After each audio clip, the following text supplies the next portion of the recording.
Welcome back to JB Squared, stage 9 of the 2023 Tour de France. I'm JB Hager, and I am here to, question and lead Johan Bernil to help us navigate what the heck's going on in the Tour de France. It's such a complicated sport, and we're lucky to have Johan here to make sense of things, especially not just with individuals, but with team tactics as well. And we'll get into all of that with what happened today at stage 9 and a look ahead. But first, a couple offers from our partners. Today's show is brought to you by Ventum Bikes. Of course, you've heard about the new GS1, the gravel bike. They just revamped it. I actually just got one of those a few months ago. Been having a blast with it. It is so much fun. It's a different ride. It's just a cool thing. You can go different places and do different things you just couldn't do on your NS1. What's really incredible and miraculous to me is that you can get into this GS1 for just $29.99, just under $3,000, starting with the SRAM Apex AXS. You're on the road for $3,000 on the exact same frame, it might be a $15,000 version of the bike. It's really, really cool. And their website is just so great at helping you do the build out. There's a lot of helpful things to help you pick the right geometry, the right size. Like I'm on a medium. I was somewhere between a medium and a medium large. And then when you start plugging in all your info from an old bike fit or whatever info you have, you go, oh, okay, I'm a medium large. I need this length of stem. I like this length of crank. I want this wheel upgrade or not, this set of components. And it's really fun to play with it. Just do the whole build out on your bike on their site. And you can get 10% off your bike when you use this code, WEDU. Use the code WEDU at checkout at ventumracing.com/themove.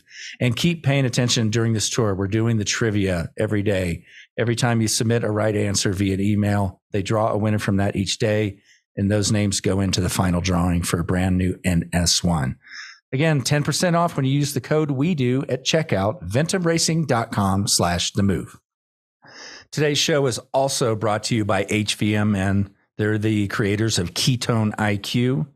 I know we've talked, and we've been talking about Ketones IQ for a few years now, and we always seem to talk about the physical benefits, having another fuel source when you're out riding, racing, doing whatever you do.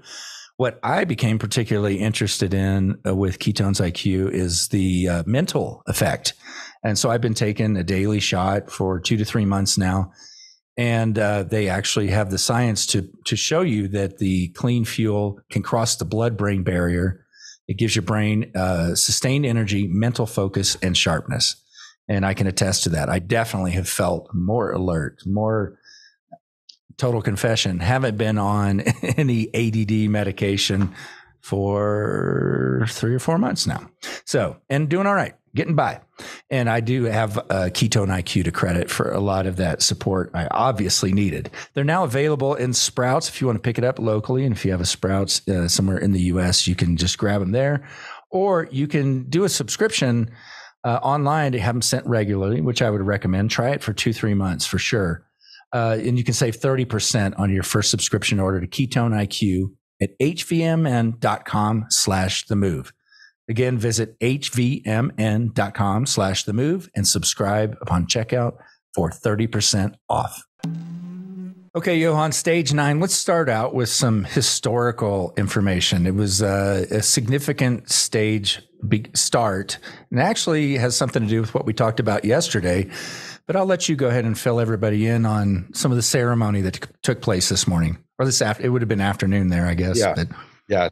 So stage 9, 182 kilometers, finish on Puy de Dôme, as we know, but especially also start in a little town called Saint-Léonard-de-Noblat, which was the hometown of Raymond Poulidor. We spoke a lot about Raymond Poulidor yesterday. He was super, super popular because he was the guy who mostly lost to Jacques Anquetil, while Jacques Anquetil was winning his 5 tours. And then he kept riding when the new era began of Eddy Merckx, who also won 5 tours. Mm-hmm. And so he was the second here and then a few times second there. And so he was so super, super popular, never won the tour, but was the most popular rider in France I think, ever. Sadly passed away a few years ago. Granddad of Mathieu van der Poel, as we know. And so this morning, the Tour de France honored him. There was a special ceremony. And Mathieu van der Poel was there also present. And I saw some images. They had Raymond Poulidor's old bike, like a pink Mercier bike. Typically he was with Mercier, which was a very long-lasting sponsor of a team. It's a bike brand. And they had pink Mercier bike. So they had one of his original bikes there. And then Mathieu van der Poel was there with a special made bike just for today, for the occasion. So as you can see in the pictures here, his team and bike sponsor were kind enough to produce this special one-off bike for today, honoring Raymond Poulidor. On the head tube, we have that famous picture we talked about yesterday, the battle between Anquetil and Poulidor on the Puy de Dôme. That's the head tube. And then on the rear stay, it says Merci Poupou, as you can see here. So I think that was very, very nice, very emotional for Mathieu. Obviously, it was not a stage for him today, but I'm sure he was super, super proud to be there. And, we saw how emotional he was 2 years ago when he won that stage in honor of his granddad. Obviously, 2 years have passed, but I know he had a very, very close connection to Poulidor, and it was really nice to see that the whole cycling world basically is honoring this big champion from the past. That's cool. I don't know if you know the answer to this, but what did Poulidor do after his race career ended? Did he stay in the industry?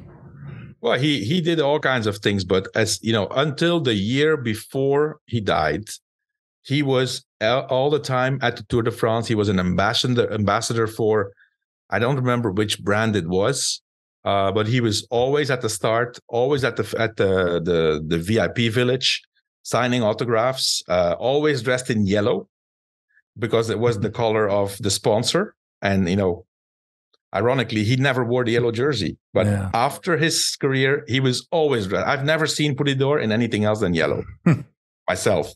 So, yeah, he was very present, and he was always around. Very, very polarizing personality. Well, and I love how we've seen it in the past, when Van der Poel won his first Tour de France stage win, his emotion, he just seems to have such a fondness and appreciation for the heritage, not just with his grandfather, but the sport in general. Like, it's just fun to watch. It's really fun to watch. No. So today must have been for him a very emotional day, but on the good side, not a sad day, but celebrating the history and the legacy of his family and his granddad. That was must have been very, very special. Today was also historical, 20th anniversary of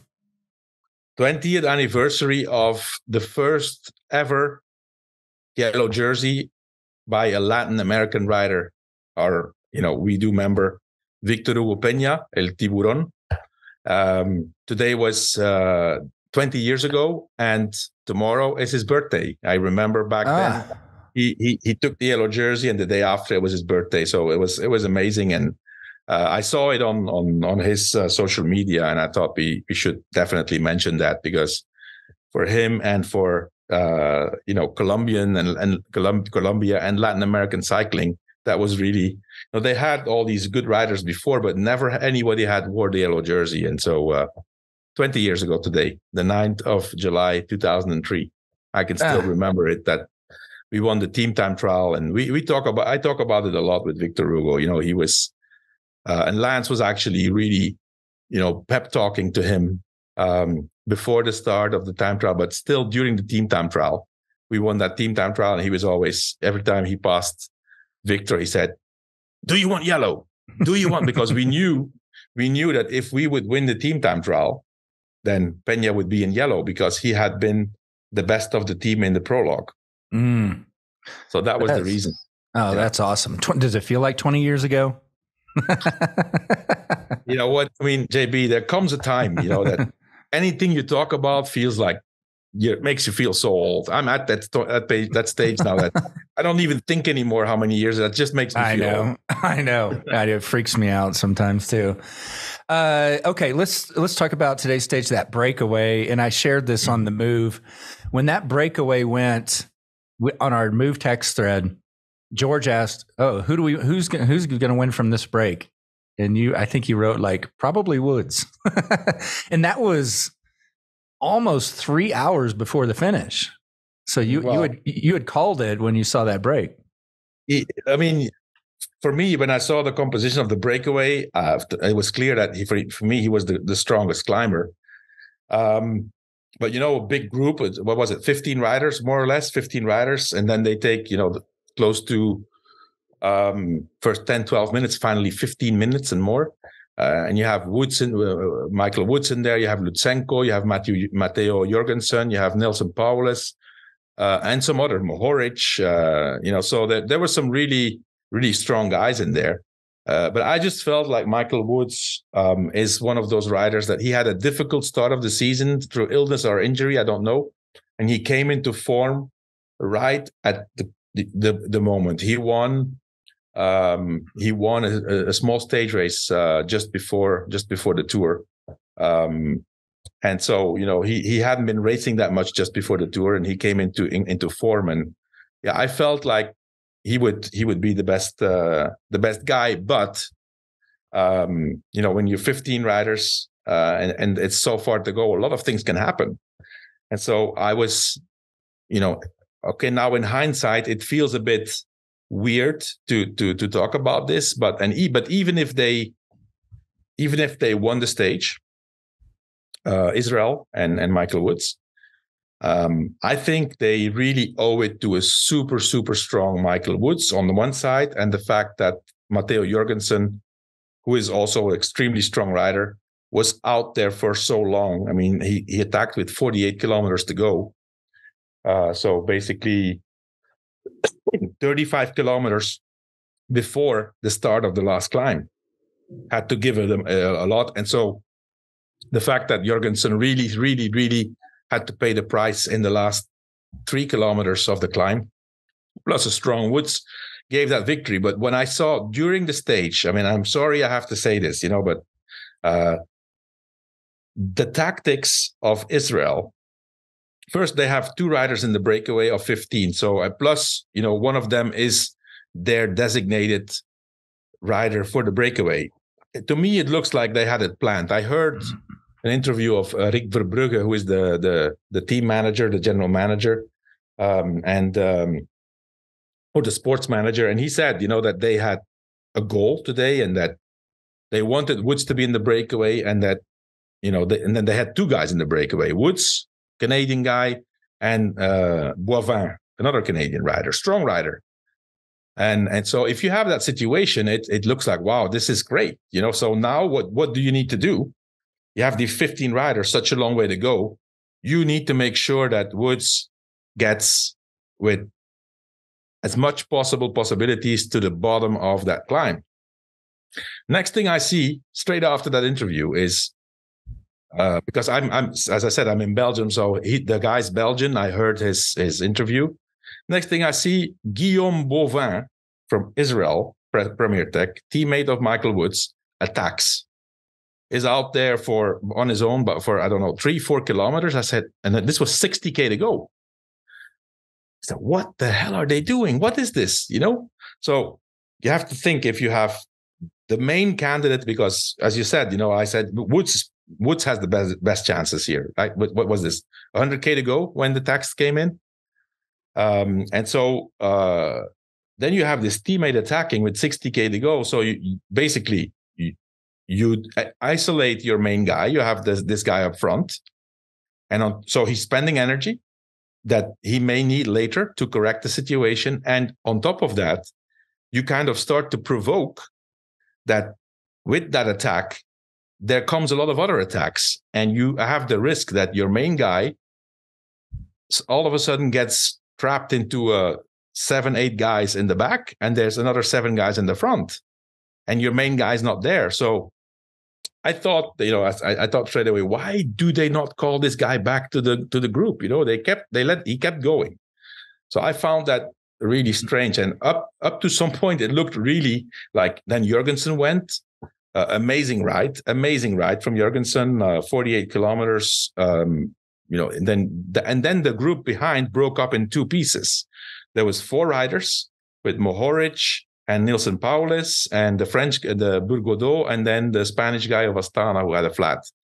And Woods was there stuck in the back with these other 7 or 8 guys. And he had, and in the meantime, his teammate, Guillaume Boivin, was dropped because he was out front. And I said, see, I was already preparing my speech for JB2. Just wasted energy and wasted effort. Well, then luckily, for them, Woods was incredibly strong today. He did an amazing last climb combined with, the fall, the breakdown of Matteo Jorgenson. They won the stage, but it's not because of, sometimes I see things that I say, oof, this is not smart. But sometimes, being strong only is enough to win a bike race, which was, and I'm not blaming this on Woods, by the way.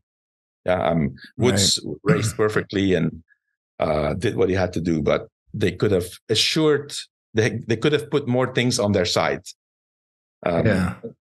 So that was my rant of the day. Okay, this is what's great. This is what makes JB Squared special, is more of the tactical things, the good and the bad. So I like that. So let's. I want you to tell our audience more about Michael Woods. He came into racing much later, and as Lance mentioned on the movie, he was quite the runner. But give us a little history of Michael Woods. It's interesting. Yeah. So Mike Woods, by the way, is now with this stage victory is now the oldest stage winner in the Tour de France since 1974. Whoa. Guess who it was? Raymond Poulidor. Was the oldest stage winner. And now, since then, Mike Woods is the oldest stage winner, 36 years old. So he came late to professional cycling. I think, I don't have the correct, but I would say somewhere like 25 years old, which is relatively late. But he was an athlete. I read somewhere that he started as like playing ice hockey at a high level. The sport didn't really please him that much. He doesn't have the build. Key thing, high level, because every young Canadian plays hockey. Okay, well, but he did go to it at a high level. You're saying, yeah. He was a good player. But then he got into running, long distance running or medium distance running, and there he was really super high level. I've seen some data out there. 3 minute 57 seconds mile. Yeah, here in the sub 4 club, that's huge. Yeah, and then he was also Pan American champion as a junior, middle distance, and you can actually see when and it's not just today. There's been a lot of talks already. He is probably one of the best riders in the peloton when you have to stand up on the bike, like running on the pedals, but really standing up out of the saddle. He's amazing at that. And today that was a good quality. With that kind of steep stretches at the end, the comeback was impressive because he came back from, I think, 1 minute 40 at the bottom of the climb. And he blew everybody away. And put in 30-ish seconds and just in the last K? Or something like that. It was. Yeah, it was pretty insane. Obviously, Matteo Jorgenson was running out of gas. It's not because finally he didn't even finish third. The poor guy, being out there for such an amazing ride and then finishing fourth. So that was also obviously contributing to the possibility of Michael, which was a stage win. But do you have a little crystal ball for Jorgenson? Of his future? He's only 24 years old, I think. Jorgenson is an amazing rider, in my opinion. I like him. Even if he didn't win the stage today, JB, there was one point where you can really see the high quality of Matteo Jorgenson. He was already out there like for 10 kilometers. First of all, getting away from a breakaway like that is not easy. That's like, there's a lot of good guys there. He got away. He got up to 30 seconds, and then a little group formed behind with Mohoric, Nilsen Paulus, Burgodeau from Total Energy, and David de la Cruz. And so those are four good riders, but especially Mohoric wanted to really come back. They got up to 9 seconds. They came close to 9 seconds, and then that there was this breaking point where all of a sudden it went back up to 12, 15, and then he just kept going. And the guy is a machine. He was just focused, hardly moves on his bicycle, and just moves forward. And he went back out to a minute. To fight off a guy like Matej Mohoric, you have to have a huge engine. And so, he didn't win the stage, but today he showed that he's a big rider. And he's out of contract with Movistar, and he's not gonna lack offers. I don't know.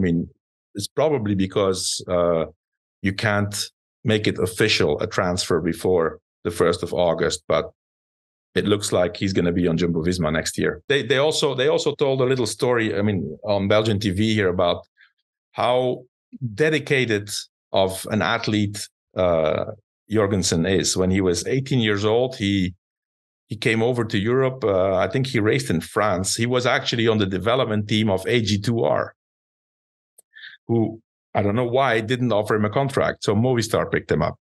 But apparently when he was 18 years old, there's emails out there. He sent emails to all of the different teams who had a development team.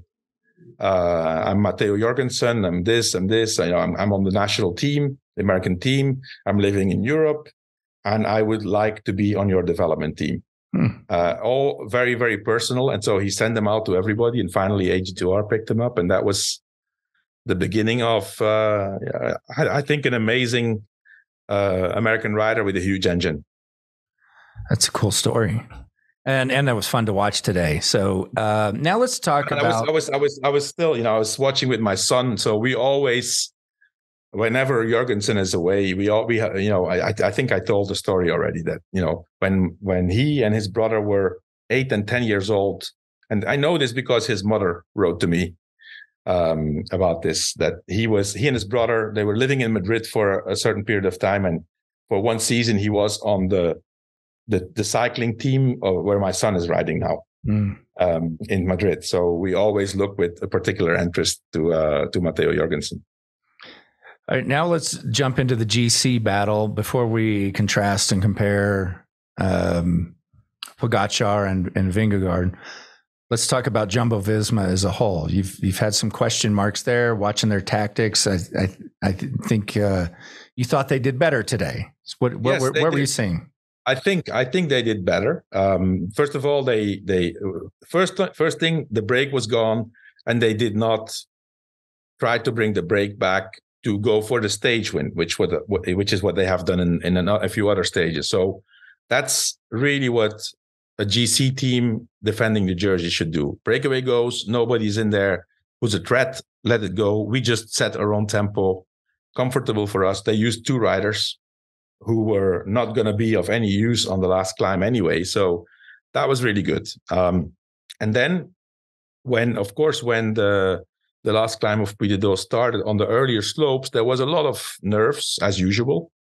And they went to the front, they set a tempo, but it was not a tempo like we saw, like preparing a launch of their leader, like an attack. It was a hard tempo because it was Van Aert, and then it was Kelderman again, and then Sepp Kuss. But then when Sepp Kuss peeled off, Vingegaard did not attack. They looked around. Obviously, they all know, first, if you have Van Aert putting the hurt on the group, it's going to be down to 15, 20 riders. And then when Sepp Kuss takes over and pulls for 1 or 2 kilometers, it's going to be 5. There's not going to be any more. So that was obviously mission accomplished. And then Vingegaard just did not attack, which I think was very smart because, based on what happened the other day, that would have been a mistake. So the team rode better. Vingegaard rode smarter. My only question is, or my doubt is, did they race this way because they've learned from their mistakes and they think that this is better? Or another possibility could be, did they race this way because they're not sure that Jonas Vingegaard is strong enough to drop Pogačar? I think it's the second. Trying to avoid them being just the two of them head to head, right? You're trying to avoid that as long as you can with the pacing. I do want to talk more about Sepp Kuss because we've had questions on the move. Like, what is his goal? Why after he does a strong pull and he's amazing, why is he not sitting up the way Wout van Aert does to conserve energy? What are your theories? What do you think's going on there? Well, we've talked about it already, JB, in other occasions. So today again, Sepp Kuss sets the tempo. Then when he goes away, we see him come in, in the top 10. He's now in 9th position in the overall. At some point, we have to, probably stop questioning it. I cannot think that there's no reason behind this. It wouldn't be just random. There's some intent there. Yeah. Yes, because normally when a guy like Sepp Kuss is, we all know Sepp Kuss has amazing qualities as the key guy for the leader in the mountains, in the big mountains, but he has never been a GC rider. So my question is, why do they keep doing this, right? Or why does, obviously, Sepp Kuss, if he does it, it's because he has first of all, the permission of the team and probably the instruction of the team. So my only guess can be that they want to keep Sepp Kuss close in case there's a breakaway, like, for example, the one we saw with Jay Hindley. Well, if Sepp Kuss is in there, I say, okay, it's fine for us. We have him. So it's up to UAE and Bora or Ineos to defend 3rd, 4th, 5th. Oh, because he's close enough in GC, it's going to force other teams to work. Yeah, I mean, he's only, I think he's like 6 minutes something down now. Or it could be to really use him as like a satellite rider and say, okay, he tries to go on a breakaway, and we put all the pressure on UAE. We gamble. Now, if you look at the standings, well, the answer is very, very clear. Well, it's not good enough because UAE has Adam Yates, who's sitting in 5th, who is a good climber and, arguably a more complete all-round rider than Sepp Kuss. So there again, if UAE looks at this, they say, okay, well, fine, they can have Sepp Kuss there. At the end of the day, it's them who need to have Sepp Kuss put the pace, and whenever they will send him in a break, we'll just put Adam Yates on his wheel, and it's ideal situation for us, right? So without Adam Yates there, that would be good, or it may also be that he is doing that exactly because Adam Yates is there. We have to pay attention to not criticize Jumbo-Visma and the fact that Sepp Kuss is not setting up all the time if we don't criticize UAE, who are basically doing the same thing with Adam Yates. The only thing is that it's not as obvious because Sepp Kuss is the guy who's leading, setting the pace, and Adam Yates is there to just hang and try to be. But they're doing the same thing, UAE and Jumbo-Visma. They have one second rider, their second best climber. They keep him in the top 10. So we'll see in the next stages, and specifically, like these transition stages, starting with the stage of Tuesday. Sometimes big groups go, and at least both of those teams have a rider there. So let's say if you have Adam Yates who's sitting in 5th, you have Sepp Kuss sitting in 9th. Well, the guy who's sitting in 3rd and in 4th, which is Jay Hindley and Carlos Rodriguez, these guys will start to be worried. You have Bora and Ineos, who you could potentially use as allies. That they have to do the help if you have Adam Yates and Sepp Kuss in a breakaway. So I think that's the strategy behind it. I can't think of anything else. I know your brain just goes to all these different levels of tactics. And in my mind, I thought, well, maybe Sepp said, look, I'll bury myself, but I really want a top 10. It's a goal of mine. Can I have that? It doesn't work that way. Well, it could, but not for Jumbo-Visma. No. Yeah. I mean, they cannot have a Sepp Kuss, who also, I mean, obviously, listen, Sepp Kuss, amazing rider.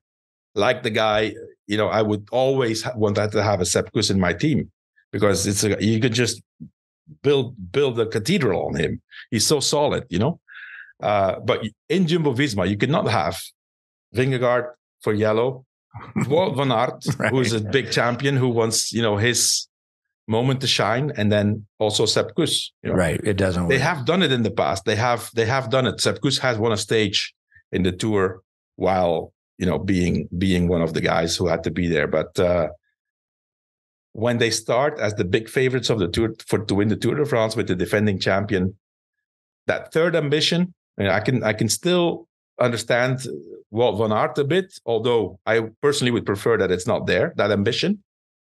But you have to manage these guys, and they need to be happy. But no, there's no place for 3 different ambitions. No, I totally understand that. One of the other riders I know you wanted to mention that we got a good look at today was Tom Pidcock. Tom Pidcock today was incredible, I think. We've never seen him so close in the battle with the big riders. He said before the Tour, I really want to see how far I can go. I want to try to win a stage, but I also want to try to see how far I can go for GC in the future. And today, after 9 days, he was up there with, not with Jonas and Tadej, but with Simon Yates and with Carlos Rodriguez and Jay Hindley. I mean, actually dropped Jay Hindley. So, I mean, really, really nice ride from Tom Pidcock, and as we have said since a long, long time, Tom Pidcock is an incredible superstar. Have we ever had a Tour de France stage win candidate that is also a mountain biking world champ? Not transitioned out, like still doing both simultaneously. Who was that? Well, not simultaneously, no. Okay. We had in the past ex world champions mountain bike. Cadel Evans was one. Maybe. Cadel Evans, yeah. Michael Rasmussen. There were others. There were others who won stages and who won the Tour, actually. But they were more riders that transitioned out of mountain biking and onto the road. Yeah. No, but listen, Pidcock is Olympic champion, current Olympic champion. Yeah. Like this season, straight after his classics campaign, he went straight into mountain biking, shows up at the first World Cup, wins it against all these specialist riders. Then he goes away. Oh, by the way, now I'm going to prepare for the Tour. So see you in a few months. Yeah. And then we'll come back and do. And then on top of that, he starts and he comes into cyclocross and, ex-world champion cyclocross too. And ex-world champion time trial as a junior. It's today I was incredibly surprised and mostly impressed with Tom Pidcock. That was an amazing ride from him. The next year is going to be interesting because we've got all those championships that are going to be in Ireland, right? Is it Ireland? Yeah, but they're combining it. There's a lot of them happening instead of one happening over in this country, another happening. That's going to be exciting to have all that action. And then we go into next year with the Olympics in Paris. Mm-hmm. Well, I mean, we have another guy who's basically good at anything on 2 wheels, which is Mathieu van der Poel, And I've read, for example, that for the coming World Championships, he's going to do both. He's going to do the road, and then, so obviously prepare for the road. In between, probably his recovery rides will be on a mountain bike between the end of the Tour and the World Championships. And then he's going to go straight into the World Championships mountain biking, and he needs to do it and needs to perform well to have a spot in the mountain bike for Paris, for the Olympics next year. And he's going to do it. And I mean, these guys, when they start something like that, they most likely obtain what they want. Mm-hmm. Yeah. How would you rate, I'm going to go backwards here a little bit, but looking at the momentum of Pogačar and Jonas Vingegaard, who's not on the decline, it just seems like momentum is swinging towards Pogačar. Today obviously was not the same. As for now, if you look at the time gain, it's still Vingegaard who did the biggest blow. The first mountain stage destroyed Pogačar and took a minute, I don't know how much, a minute 10 over him or something. That was a big attack and a big loss for Pogačar. Since then, we've seen, surprisingly, the day after, Pogačar turning things around, dropping Jonas Vingegaard. And today, although everybody was saying, okay, it's a longer climb, it's better suited for Jonas Vingegaard, today Pogačar gives another little blow, a smaller blow, but still 8 seconds. It's 8 seconds. I think especially the mental blow. Let's not forget, if you look, even if Vingegaard has taken that minute in the first mountain stage, what happened in the next one and today, Pogačar dropping Jonas Vingegaard on a climb has not happened once last year. Not once. At least Vingegaard was always able to stay with Pogačar. Pogačar did take some bonification, but Jonas dropped him 2 times big time, on the Col du Granon and on Otakam. So 2 times with several minutes. So combining that with knowing that Pogačar didn't come into this Tour with the ideal preparation, but yet has managed to get to a super high level. And then thinking back on the fact that Jonas Vingegaard was top in the Dauphiné Libéré already. It's like, the curves are crossing each other. Jonas is like this. Peak. And so Vingegaard obviously cannot get any higher, so he needs to keep it. And then on the other hand, you have Pogačar who's coming like this more. So it's when it crosses here, it just depends how far Pogačar can keep going. Yeah. For the moment, it's time-wise, it's still advantage Vingegaard. Mentally, definitely advantage Pogačar. Definitely. Yeah, and I bet the press is tough too. When you're like, he's in yellow, he's in the lead, but I bet that the way having to sit down and the questions are questioning your own form, that's got to be difficult. I mean, I know these guys are mentally tough, obviously. Yeah. Still, you don't want to hear negative questions. You want to, because you usually sit there post race and it's all praise. You're in yellow. Yeah. Yeah. Well, now you have. I mean, that's the irony of the whole situation. Vingegaard is the leader of the Tour. He is in yellow, but yet the questions he's getting is, "Oh, are you scared? Is Pogačar coming? Is he coming for you? It looks like he's coming better and better. You were able to drop him last year a lot more. What's happening after the stage, but especially also tomorrow and on the rest day?" If you look at the situation, Pogačar is now 17 seconds down. He's gonna do a press conference, but he doesn't have to if he doesn't want to, right? So he can be relaxed. The yellow jersey, it's kind of, there's no written rule, but it's an unwritten rule that the yellow jersey has to do a press conference. Mm-hmm. He doesn't need to move. He can stay at his hotel, but all the press is coming there, right? And they're going to start asking the questions tomorrow, so he will have the whole day thinking, hey, maybe what they're asking me is true. What if? Especially there's one thing that I'm taking away from today, more than the time gain and seeing Pogačar attack. And you know what, Jonas Vingegaard, he couldn't follow, but he stayed where he was. It was 5 seconds, 7 seconds, 8 seconds, stayed there. So it was quite even. But the suffer mask that Jonas Vingegaard was wearing, Pogačar was suffering too, and you could see it. He was giving his everything. But I have not seen this last year from Jonas Vingegaard, this really like marked facial expression when he comes over the finish. So yeah, we'll see. I mean, for the moment, JB, what's clear is that they are very equal. I have a little stat here. We talked in stage 5 about Jonas Vingegaard going up the Col de Marie Blanc at 6.92 watts per kilo for the last, for the last 4 kilometers. Obviously,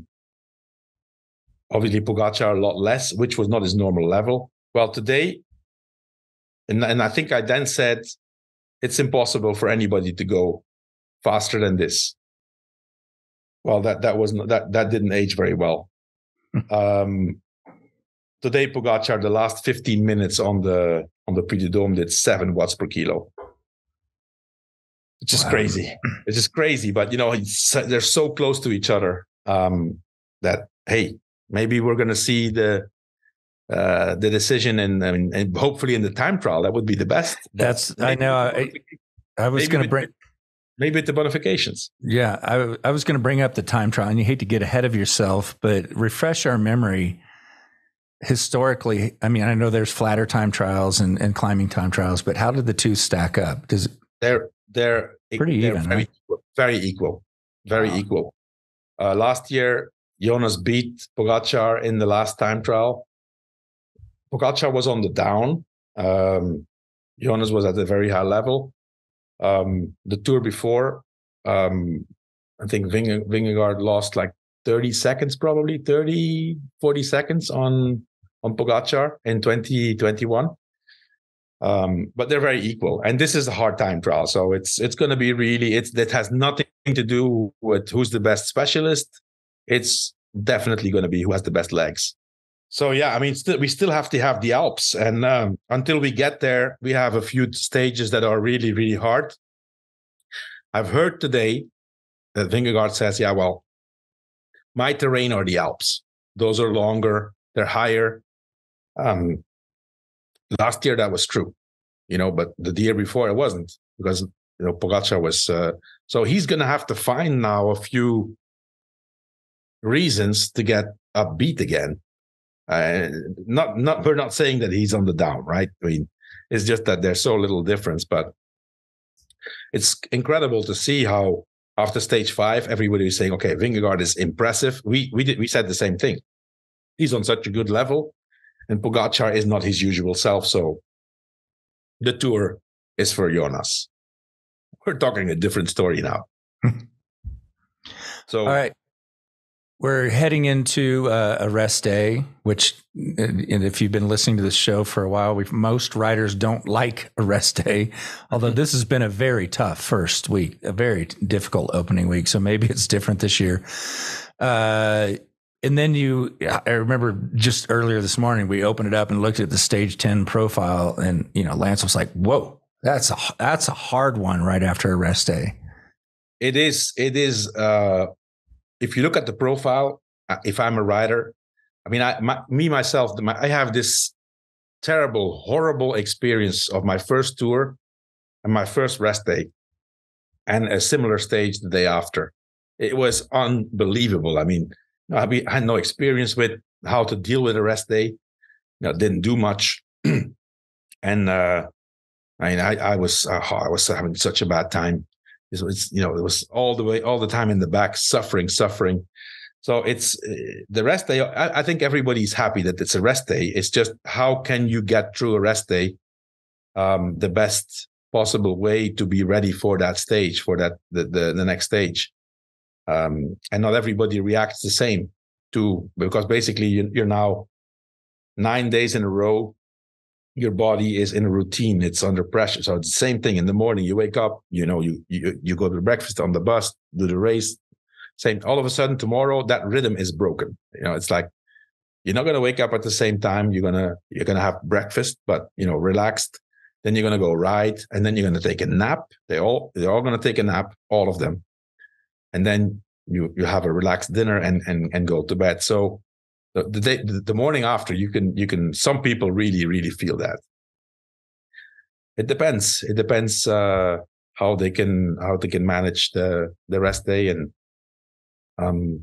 anyways, nowadays, they know so much more in terms of science and how the body recovers that it's probably a whole lot different. I remember when I did the first time the Tour de France, we had an old soigneur who told us, you have to be careful on the rest day because, I worked with this guy 20 years ago and he was, you couldn't walk around and you had to be either riding or laying down, so that was back then. Now, of course, they have it all figured out, and but it's a hard stage the day after rest day.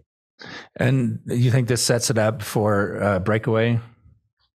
Oh, for sure. Yeah, there's no doubt. This cannot be. First of all, sprinters, it's way too hard, and it's GC teams. No, this is a breakaway day for really strong guys who have lost some time already.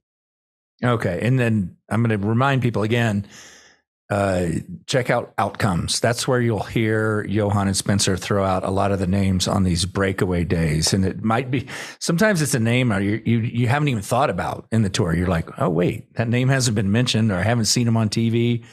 And you guys pick them for these breakaway days. It's really good and entertaining. Well, from now on, JB, after 9 days, stage 10, starting at stage 10, these kind of stages, we're going to see a lot of the same names. These are the guys who still, first of all, they're not going for GC. They've looked, they've waited, they've been patient, and they've saved something in the tank for these kind of stages. We're going to see a lot of the same names now going in breakaways. All right. Hey, real quick, and I've got a question I was supposed to ask you yesterday. We'll get to that.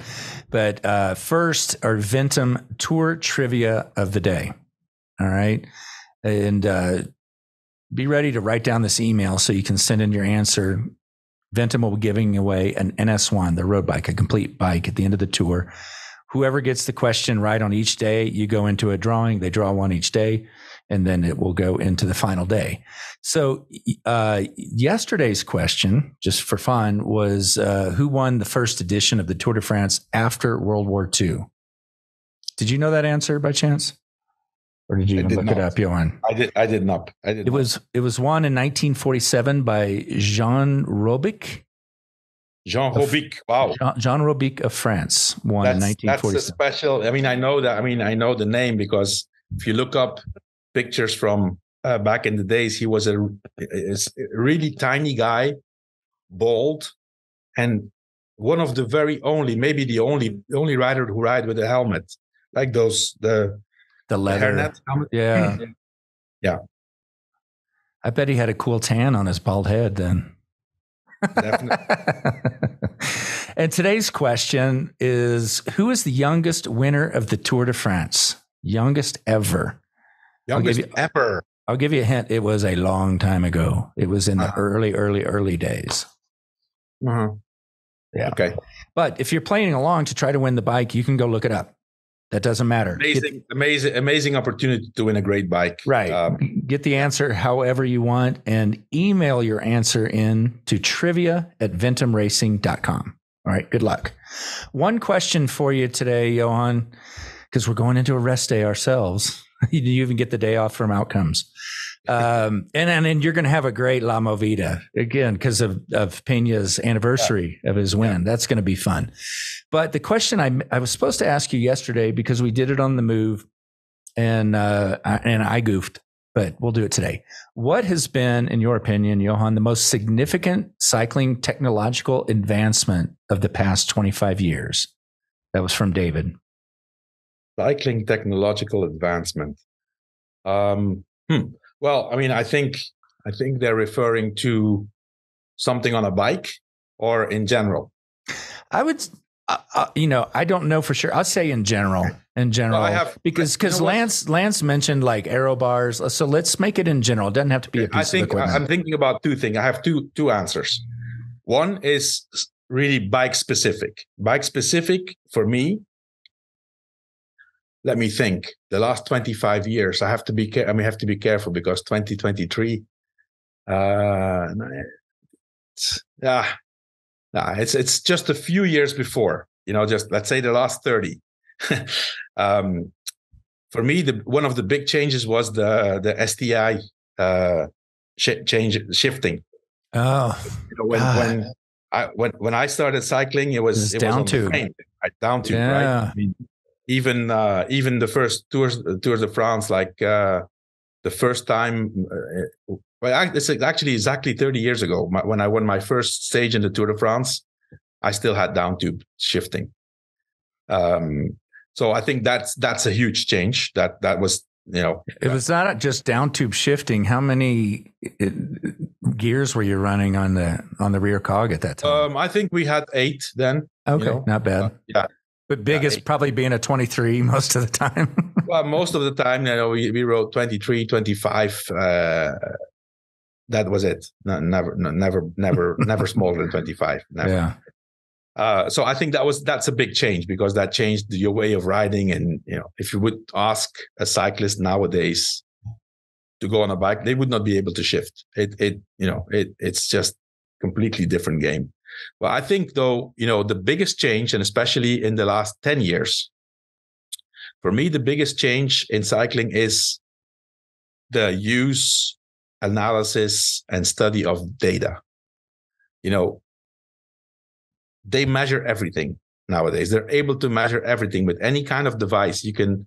I remember when I started, I knew the introduction of the heart rate monitor. That was the only thing we could measure before. We had a speedometer and distance, and that was it. So heart rate. But nowadays, it's not just getting a power meter, but you can measure anything: how you sleep, how you recover, how many calories you've burned, what kind of nutrition you need for recovery. During the stage, they know exactly how many carbohydrates per every 30 minutes. And then also in using the data in the detection of talent early on. I think that's a huge change. Before you had to really make it on your own means through all the categories, and then when you were a good under 23 rider and somebody remarked you maybe got a chance in a pro team. Now with the data they can detect the talent a lot earlier. Sometimes even before they have results in races, they already know. They know what the engine under the hood is like, and then they can form it into the type of rider they want. Yeah, exactly. And also the fact. I mean, we all know it through our children. This generation has grown up with data. This is their backyard, and anything they do is based on data. It's not based on how they feel. It's based on what they see and what they can measure. And there's one simple rule in life is that anything you can measure, you can improve on. Otherwise, you can't train to get better if you can't measure it, right? Nowadays, they can measure anything. So you can try to improve on anything. So I think that's the biggest advance in cycling, in all sports, but in cycling. I asked both Lance and George that question, and I think both of their answers took a total of about 45 seconds. So okay. I appreciate the in-depth answer. What did they say? I think Lance mentioned aero bars. Well, aero bars is definitely way more than that's the 89. Yeah, and power meters. That's probably 93, 94. Yeah. So yeah, I mean STI, I'm up there with them. So I get a pass on that. I just appreciate your detailed answers. Where I was going with that. If you have a question for Johan on a future show, I can try to catch up on the rest day with a lot of your questions. Trying to squeeze them in where I can, but just send it to JB2 at wedo.team. Johan, enjoy your rest day. What do you have? Do you have anything planned? Are you still in Belgium? I'm still in Belgium, so I'm going to take the opportunity to visit some family. I mean, nice. Anytime I'm shortly in Belgium, I have to run around to go see people. So I'm going to do that tomorrow. Have some good, tasty beers for me too. Okay, you're there. All right. We'll talk after on Tuesday. We'll be back after Tuesday, stage 10. We're back for stage 10. Yeah. All right. Thanks, Johan. Okay. Thanks, JB.